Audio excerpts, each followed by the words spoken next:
Why do 85% of real estate agents get out of the business in less than 3 years? Well, the main factor is that these agents don't realize that they own their own business. So my coach, Coach John Kitchens, has put together a free clarity report for us. This is whether you want to earn $100,000 this year or $1 million. This report will give you the clarity you need to thrive in your business and not be a statistic. Go to coachcodeclarity.com for your free clarity report outlining what your success looks like. All right, and welcome to this episode of Better Call Saul, where we discuss what is currently possible that if it were impossible would fundamentally change the way we do business as real estate agents. And we also ask that reverse question of that. Here with me today is Rachel Real and Saul Klein. Rachel Real is a real estate agent in Chicago, the broker owner of Rachel Real Estate. She's been licensed for 18 years, been on the Pro Standards Committee for 8 years, and currently serving as the chair for that committee. She's a passionate nerd about all real estate roles. Hello, Rachel. How are you? Good morning, Jennifer. How are you? Good morning. And then also Saul Klein is the godfather of real estate technology. He's been licensed to sell real estate over 47 years, even though he's only 47, right, Saul? Right. He doesn't look a day over 40. Not a day over 40. He's the original team member of Realtor.com, the creator of the National Association of Realtors Technology Certification Program called ePro. He is personally responsible for the first 500,000 listings to be displayed to the public on Realtor.com. And he spearheaded the listing syndication, which is the distribution that your listings get to the consumer over the internet. We're happy to have you. Hello, Saul. Hey, how's it going, guys? Good to see you. Yes, you too. You too. Yeah, we had a little bit of a slowdown here. We are going to do this yesterday, huh? Yeah, right. Tiny bit. Glad everybody's feeling better. But Right, today we wanted to talk about the institutional buyers. Can you, and hedge funds, and Saul, can you give us a little bit of context around who are these people? Yeah, so we all have known that real estate's the best investment, right? And we all bought and sold and owned, and it really builds wealth and we've known that. And of course, real estate, because it's local, has been difficult for the institutions to get involved with. And especially because it is local, it's hard to manage, and it's not really hard to manage. But if you're trying to do something nationwide and you're dealing with a local product, then the management the local nuances can be difficult. Yeah, we never worried too much about big institutions buying into the marketplace that was the inventory that we needed to be able to service home buyers. Right. Exactly. And so, but then we had, with COVID and things that have taken place really since 2008, real estate became an obvious positive investment. Mm-hmm. And so because it became an obvious positive investment, people who have, and there's a lot of money sitting on the sidelines as investors at the highest level institutionally started to look at the real estate market, it became apparent that, buying single family homes, buying condo, buying real estate, having somebody manage it for you, keeping it for the long term, that's a pretty good deal. As a matter of fact, if they'd have bought in 2019 and looked at their portfolio today, they'd probably be doing pretty well. Right. Well, but even between 2008 and 2012, a lot of them got in because they were buying millions of dollars worth of packaged, right? Well, so there's a couple of different ways. Yeah, there's a number of ways to look at this, right? And so one is the flipping idea. Okay. The other is the holding idea. Okay. Right. And so, yes, you're right. So because of the market, always we got people that come in, try to buy property, fix the property up, turn the property, this idea of wholesaling or turning properties, right? Flipping quickly. Yes. Right. Quickly. Right. That's the name. Right. And so actually institutions big companies, big entities got involved in that. As a matter of fact, some we know, like we did Zillow and, a number, Open Door. Too soon, Saul, too soon. A number of these companies, they said, hey, real estate's good. Let's us start buying real estate. We can fix it. We can sell it. Matter of fact, if we buy it, we own it, we sell it. If we're licensed as a broker, then we can eliminate maybe some broker fees and there's money in that. So that's one side. Yes. Of the iBuyer. It's the flip, it's the marketplace, consistent marketplace. The other side is the long-term money. Mm-hmm. It's the long haul capital. Mm-hmm. And it's the people say, real estate just a great investment. What am I going to put my money? I got all this money. I put it in the bank. I get 0% interest, or I put it in the bank. Negative, really. Yeah, I got to pay. The way money's it. going now, depending on your currency. So what should I invest in? And we're talking like big entities that have lots of money, family offices, and their money's on the side. And look, where can we? And so I started to look at real estate. And so now there's another piece. So it's buy and sell. Then it was people, we're going to buy, we're going to hold, we're going to make, because it makes great sense to have that type of investment. Yeah. And so that's another type of institutional buyer. Mm-hmm. Entities that buy and then hold it in a portfolio. Right. Now, if you had too many of these entities buying and holding in a portfolio, maybe someday they would never need realtors at all. They would just buy and sell and trade amongst themselves. Right. Because they have a large enough, right? So that's no, you're right. But I feel that's like the next step. But like right now, it feels like the big rub is that there's not enough inventory, period, for the people, like for regular homeowners. Right. And then you have these iBuyers coming in, buying property that is generally like more considered affordable, right? Because that's where the return is. Yeah. Right. So let's add one more category. Now, as other entities began to watch this and then looked at the marketplace and say, there's not a whole lot of inventory. Right. So then we have something that's build to rent.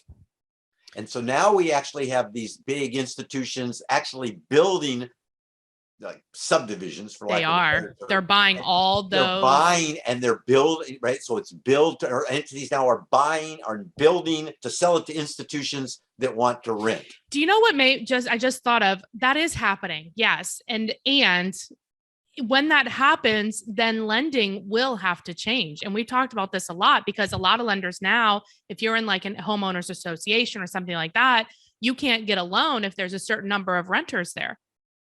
Right. Yeah. So again, that's a whole nother issue, right? Yeah. So like got these three in my mind, and there are probably more, but these are three. When people talk about iBuyers, let's just make it real clear what that is, right? Okay. Right. So typically an iBuyer is an institutional. That's the term. That just means bigger than most. Yeah. Uh-huh. Go in and buy for basically three purposes. And the first one is to buy it and flip it. Mm-hmm. Kind of like individuals, only bigger. Yeah. The bigger company. Right. Buy it and hold it. Mm-hmm. Kind of like individuals, only bigger. And then this other category we're starting to see, which is, build to rent. Yeah. Not apartments. No, houses. Singles, right, houses. And so that's when we talk iBuyer, that's what that is. Now, there are all kinds of ramifications that come from that. Right. Like if they're these entities, they own a lot, then they really need to take properties to market. Can they manage their portfolios, buy and sell amongst themselves? Hey, I got 10,000 properties in Phoenix. I would like 10,000 properties in Boston. Yeah, you want to trade. Let's trade. Hey, I've owned these properties here in Atlanta for the last 10 years. I've gotten good return. I want to trade them for 10,000 properties in Seattle. Right. And so that's the kind of transaction around this asset, real estate, right? And real estate's this giant asset. 43% of all the asset base supposedly in the United States is real estate.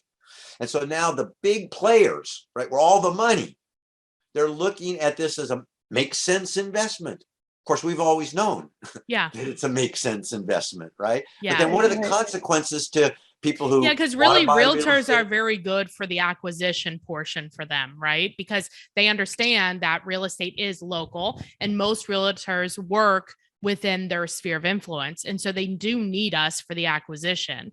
But once it's acquired. Well, you brought something up kind of interesting. And that is there are other ways to do this. So then we mentioned hedge funds. Yes. Which is just a category of one of those three, right? Right. And so these are entities that buy mass quantities and like to have a little leg up on everybody else if they can figure things out.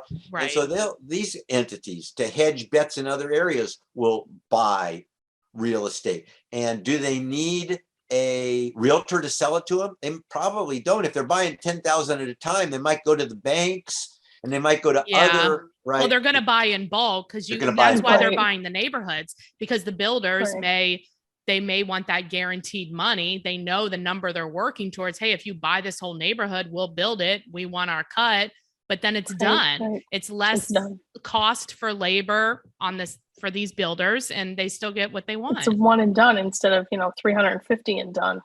Yeah, more efficient. So I think again, our message to everybody is that be aware of this term iBuyer, and not just as a term, but what do people mean? What is it really? What is it really? And throw that word institutional.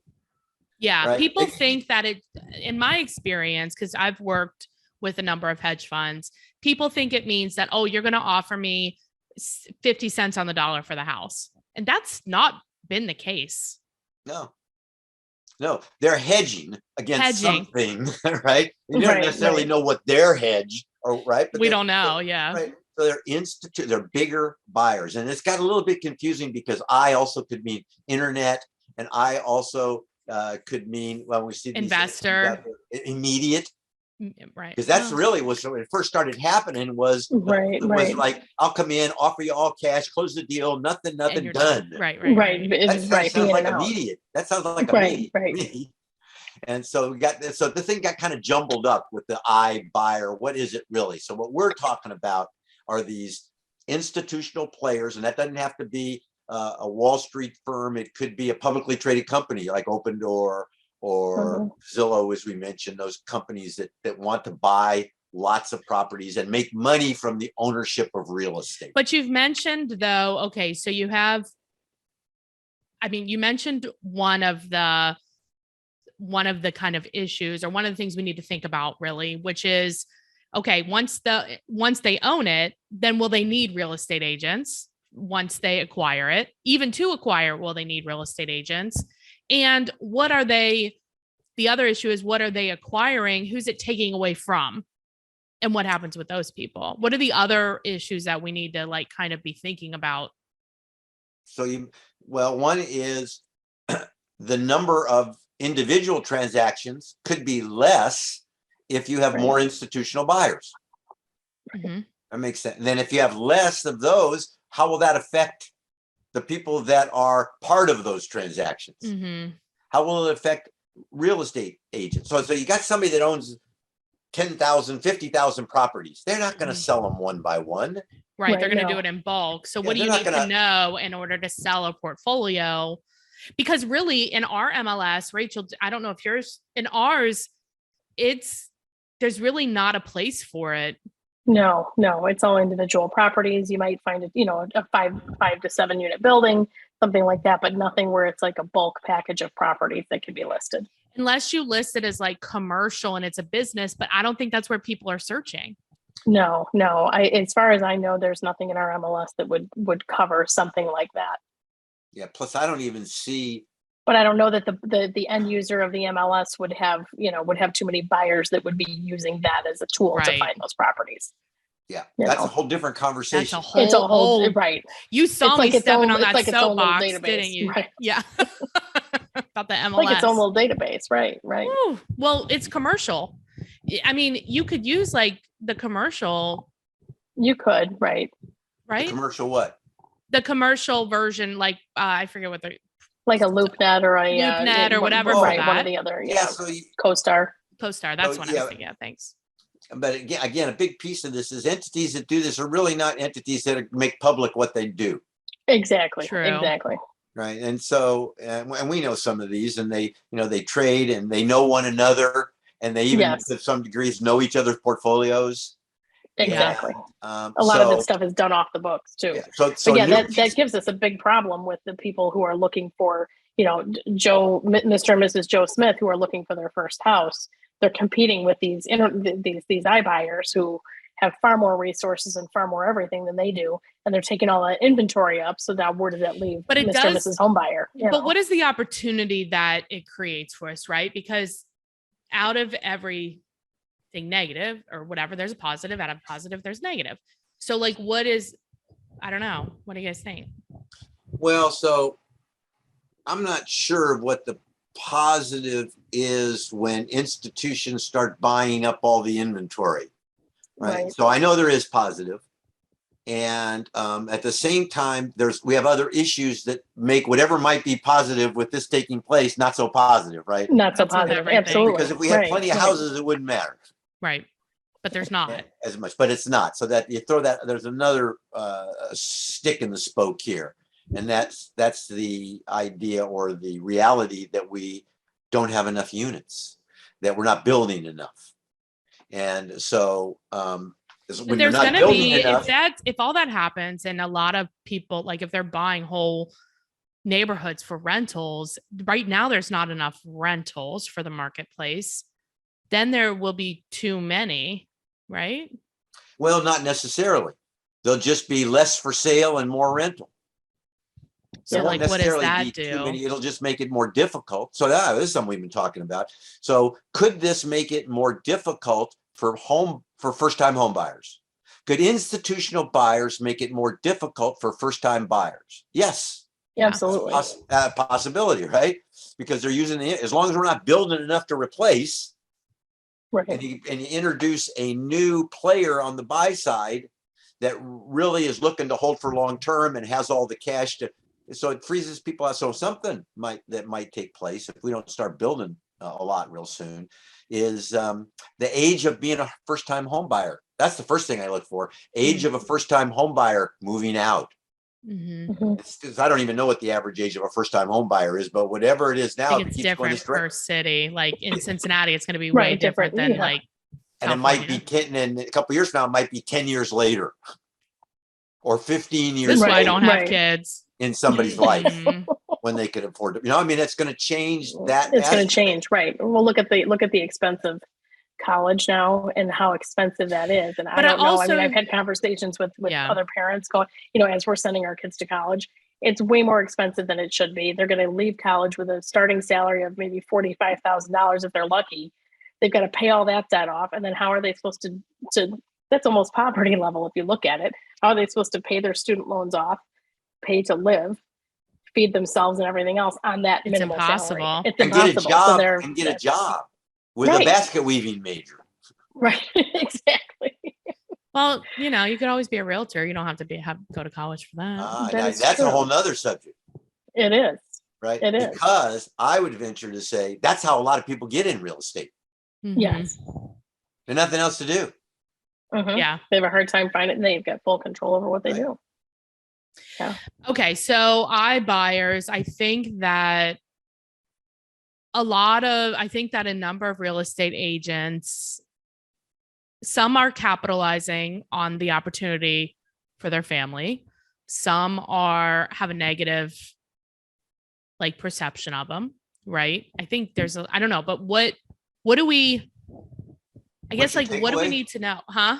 What's your takeaway? Yeah. What do we need to know because it's going to happen. It's happening. What's happening? Yeah. So here's my takeaway is knowledge is power. I need to be aware of these things. I need to know that there are changing dynamics in the industry. And although we think that the real estate industry is the same as today as it was when I got my sales license in 1975 or my broker's license in 1975, the fact is it's not. Definitely not. Right? There's many, many things that it looks the same. House is the same, right? Right. You got buyers, you got sellers, that's the same. You got real estate listing, is that? Yeah, there's a lot of it that's the same, but it's not the same. But all of it, and it doesn't happen overnight. These changes they take place over time. So if you really want the opportunity to be powerful and succeed in a changing environment, what's currently possible, what's currently impossible, you have to pay attention to what's going on. And the first thing is you've read it, you've seen it. I mean, you guys, people we've heard about iBuyer. But if you sat somebody down and talked about what exactly is it, nobody really. So that's what we wanted to do today. We want to sit down and say, when you look at this broad subject, iBuyer, what is it really? And we laid that out. We said, well, people want to first of all, it's big money. Want to buy and flip, buy and hold, or build to rent. Right. So those entities, and then what are the consequences? Could be less sales available to real estate agents, or less properties available to first-time home buyers, or later in life first-time purchases. Those are potential outcomes. But whatever happens, the most important thing for somebody who lists and sells real estate today is to pay attention, right, to what's going on. Get your head out of the sand, people. Right. Well, then you have to look at this as an opportunity to educate your individual buyers that are competing with the iBuyers. How do they position themselves as a buyer to be able to win in an offer situation against an iBuyer who's going to come in with a cash offer, who's going to come in with all of these no contingencies and all that kind of stuff. So I'm looking at that as the opportunity to work with my lenders to encourage the buyers to go through the full approval process on the front end, and become. Can you say that again for the people in the back? Right, yes, for the people in the back. Right. So instead of a pre-approval now, I'm encouraging my buyers and partnering with lenders who are encouraging the buyers to go through the full approval on the front end. And every lender has their own name for that. Guaranteed Rate has one, Cross Country Mortgage has one. They all do, especially now because of this. And it allows those buyers to come in with a full approval. The only contingency left is an appraisal and title. That's it. Mm-hmm. All they have to do is identify that property. So all that work is done on the front end. So it positions that buyer, that individual buyer who's like maybe competing with an iBuyer, to be able to compete with a cash buyer. Well, so there's things that we're having to do as individual agents, working with those individual homeowners to make them stand out a little bit more. But you bring up a great point, Rachel, and that is that just knowing about this, just allow, because this is another force in the marketplace. And if you're representing buyers or sellers, you want to be able to talk to them about this force, and you want to be able to talk intelligently. And remember, we say that if you can demonstrate expertise, then you build trust and confidence. Yep, absolutely. And so if you know, and you can say things because you know things that your competitors don't say because they don't know, that's a differentiator. Yeah, it's a differentiator, right? And that's really important. And they're a player. This is the opportunity, right? And this is the opportunity as agents representing those individual buyers to be able to help set them apart from other buyers. Exactly. Well, so set yourself apart as an agent. Where are the best places for us to get knowledge, continue learning about it, and where can we go? Well, go to the dataadvocate.com. You can follow us there, dataadvocate.com. And so we're talking about all this stuff just about every day. And we're on Facebook. The Real Talk is our group on Facebook, which, by the way, we're really going to play. We're going to redo. We created the first real estate communities online. Of course you did. We're going to redo this, because if you participated in real estate communities online, you know that there's all kinds of great stuff and there's all kinds of poop. The baloney. All kinds, doesn't make any. And so, in my runnings around the country over the years, I've got many, many people who are real estate educators, real estate instructors. And so our group, now we've decided that we're going to have the only authoritative conversation online, where we've got our attorneys and appraisers, and we've got hundreds of them, and they've been in our circle of influence for many years, but now we're going to bring them back to our real estate. So we're not going to talk about which one of my pictures looks better. Yeah, you can talk about that in some other group. Yeah, in another group. Right. But if you want to know what car to drive, that's not really what we're here to talk about. We'd be glad to. But really, there are other things. But here's the thing too, is that so often the information about that very important subject is wrong. Yeah, absolutely. In groups.